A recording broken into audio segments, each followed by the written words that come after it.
सत्य वचन। हर सांस जो आप लेते हैं आपको मौत के करीब ले जाती है, लेकिन हर सांस जो आप लेते हैं आप अपनी मुक्ति के करीब भी जा सकते हैं। अगर आपके आसपास की कोई चीज़ या कोई व्यक्ति आपकी खुशी, आनंद और दुख को तय करता है, तो आपके खुश होने की संभावना बहुत कम है। हम एक ऐसे युग की ओर बढ़ रहे हैं जहां प्रभुत्व व सत्ता सच्चाई नहीं हो सकती। आने वाले समय में सिर्फ सत्य ही सत्ता होगा, क्योंकि सभी सत्ताओं की पवित्रता पर सवाल उठाए जाएंगे। अगर आप कोई योग करते हैं और वह आपके भीतर ऊर्जा ढांचे को नहीं बदल देता, तो मैं कहूँगा कि आप उसमें वक्त बर्बाद ना करें। यह शरीर 5 तत्वों से मिलकर बना हुआ है: वायु, पृथ्वी, अग्नि, जल और आकाश। आपके जीवन की गुणवत्ता मुख्य रूप से इस बात पर निर्भर करती है कि आपके भीतर ये 5 तत्व कितने शानदार हैं। अच्छे लोगों ने दुनिया को सबसे ज़्यादा नुकसान पहुंचाया है।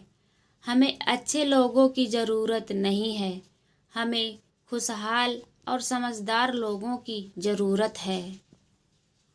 अगर कोई आपके अहंकार पर कदम रखता है, वो आपका दुश्मन बन जाता है। लेकिन एक गुरु, एक दोस्त होता है जो लगातार आपके अहम को कुचलता रहता है। चाहे आप जीवन में सबसे भयंकर परिस्थितियों से गुजर रहे हैं, आप उस परिस्थितियों का उपयोग करके एक बेहतर इंसान बन सकते हैं या अपने जीवन को अस्त व्यस्त कर सकते हैं। जब लोग अकेले होते हैं तब वे आध्यात्मिक बन जाते हैं। जब वे समूह में होते हैं तब धार्मिक बन जाते हैं। बढ़ती उम्र के साथ आपका भौतिक शरीर बूढ़ा होता जाएगा, लेकिन यह जरूरी नहीं है कि आपका ऊर्जा शरीर भी बूढ़ा हो। आप इसे वैसे ही रख सकते हैं जैसा यह पैदा होने के समय था। अगर आपके पास देखने की दृष्टि है, अगर आप में अपने भीतर और बाहर जीवन को महसूस करने की संवेदनशीलता है, तो हर चीज़ एक चमत्कार लगेगी।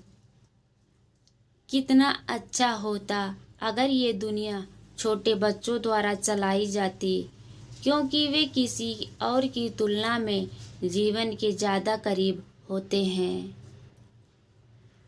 गलत खेती के तरीकों से हम उपजाऊ ज़मीन को रेगिस्तान में बदल रहे हैं। जब तक हम वापस जैविक खेती की ओर नहीं लौटते और मिट्टी को नहीं बचाते, तब तक कोई भविष्य नहीं है। मानव बुद्धि अपने चरम पर तब होती है जब वह कुछ नहीं जानती।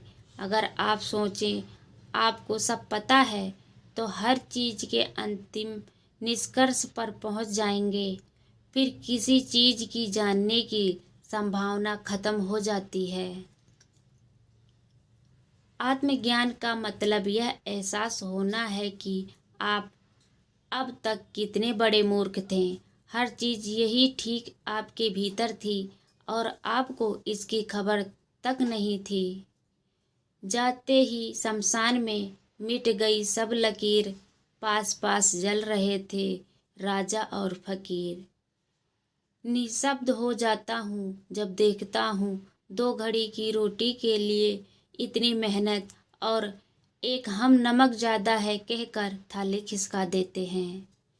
किसी के घर जाओ तो अपनी आँखों को इतना काबू में रखो कि उसके सत्कार के अलावा उसकी कमियां ना दिखें, और जब उसके घर से निकलो तो अपनी जुबान काबू में रखो ताकि उसके घर की इज्जत और राज दोनों सलामत रहें। कौन हिसाब रखे किसको कितना दिया और कौन कितना बचाएगा। इसीलिए ईश्वर ने आसान गणित लगाया, सबको खाली हाथ भेज दिया, खाली हाथ ही बुलाएगा।